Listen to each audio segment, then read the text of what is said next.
have this amazing concert coming up on the 19th and 20th this weekend. It's all about family. It really is. Yeah. It really is. It's amazing to think that not very long ago, the majority of professional information was actually passed along not through universities and colleges, not even so much through trade unions, but through families. So you would be expected, if you were born into a family of musicians or lawyers or doctors, you were kind of expected to follow in the family tradition. You were educated from the time you were a child. A lot of places there weren't even schools, so you were just educated at home. Your parents taught you what they knew, and you were expected to kind of carry it on. And so here we are with fathers and sons and brothers. Fathers, sons, and brothers, right? So we got. Oh, I don't even know where to start. Let's start with Haydn. Let's start with the Haydn. That's the first half of the program. So we got Joseph and Johann Michael. Yes, really Michael. Just Michael. And Franz Joseph, yeah. So Michael Haydn was a really beautiful composer, just great. But my feeling was that with Michael Haydn, he always sort of had a foot back in the Baroque, a little more than Franz Joseph, where I feel that Franz Joseph was really more the classicist and really bringing the classical era and the symphony forward. That's why he wrote 106 symphonies. Whereas Michael, he tended to write concertos, which would be more appropriate to a Baroque composer, and he also tended to write opera more. Yeah, and so this is an opera overture. Andromeda and Perseus. Yeah, so this was actually the first piece of music that I started practicing, and I went, oh no. What? I was like, I got so finger tied. Oh, yes. You know, she sells seashells down by the seashore. Oh, I regret saying that. But that's exactly how playing this is. But once you get it under your fingers, it's actually really quite beautiful. Yes. I'm enjoying it a lot more than I expected. And then you have Joseph, Franz. And I just wrote down some wonderful phrases you said during rehearsal last week and this week. Hopefully she took out the naughty words. Never naughty words. He said, always be in the beautiful zone. And I thought that was a neat thing to say. Always be in the beautiful zone. Don't hate the audience. I think you said that once or twice. You sound like you hate the audience. It's tough because we just played some Beethoven, and Beethoven you tend to dig in and be a little more aggressive. We also did some modern music on the last program that got a little bit, exciting and a little bit rough. And but this is with Haydn and Mozart, all four pieces on the program. You can never play aggressively. You can play with a bold, beautiful sound. You can go for it, but the minute you dig in, the minute you get rough, it's no longer Haydn or Mozart. It's a very tough place to be. It's a very fine line, and it's very easy. That's why I've been playing so much on rehearsals. It's so easy to find yourself on the other side of the line when you didn't expect it. Oh, and then especially you have to try it differently the next time. The third movement of the Haydn. You said that we need to be skinny, happy, dancing Germans who've had a few. It's a minuet. It's for dancing. It's a party. But then you lose the bar. Like the bar just kind of magically disappears. I challenge you, audience, to find the downbeat in that third movement. Yeah. And it's just kind of it disappears. Yeah, Kelly Dean's talking about a trick that Haydn does beautifully in this symphony, where he tries to get you to lose the beat. It's a minuet, and so in the second section of the minuet, he starts putting all the emphases in the wrong places, and suddenly you realize you have no idea where the beat was. If you were dancing to this minuet, you would probably get completely lost. Where should my feet be? But he may also be depicting maybe this happened at some sort of event, and people just kind of got a little bit too tipsy and didn't dance very well. Maybe he's depicting that. I don't know, but it is hilarious. It really is, and it's really hard. The first time we read it, people weren't expecting this with Haydn, and it was like, whoa, we just kind of broke down laughing because we're like, what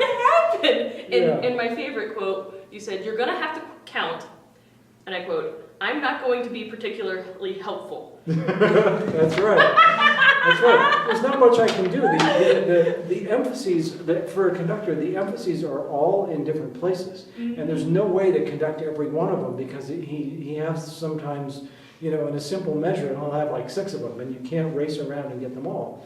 So the most important thing you can do is just be absolutely clear and maybe steer the ship, the big parts of it, and that's about it. And so if you guys lose track or there's a moment where you just drift away, it's over. It's on us. It's over. So all I can do is be clear and trust my musicians, which I do. It is so much fun. It really is so much fun. So audience, look for that. Look for the lost beat. You're gonna love it. Yes, if you know anything about conducting, you know that the downbeat is the strong beat in most measures. And you'll notice I'm going to be everywhere but where it sounds like it should be, and I'm doing exactly what Haydn wrote, I promise. It is so fun. And then we have the Mozarts. The Mozarts. Leopold, Wolfgang Amadeus's father. Yes. Depicted in Amadeus, probably not all that accurately, but they did okay. That was one of the more accurate characters. He recognized that his son was incredibly talented.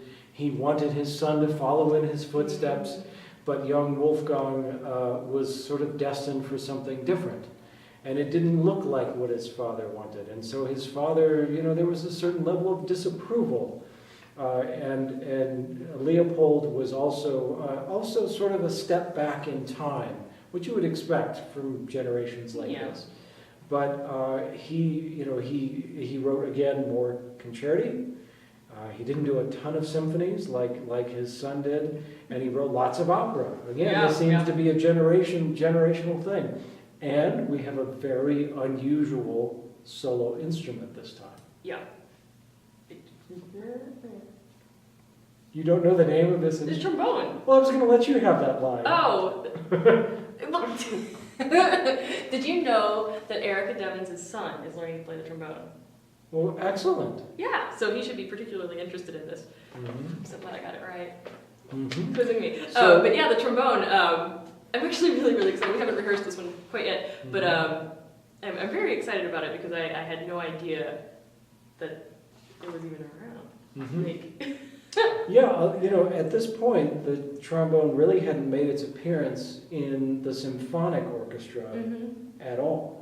Yes, I was really surprised when I saw that. I was like, I must have read that wrong. It was used in church orchestras, and it was almost exclusively used to reinforce the altos, the tenors, and the basses.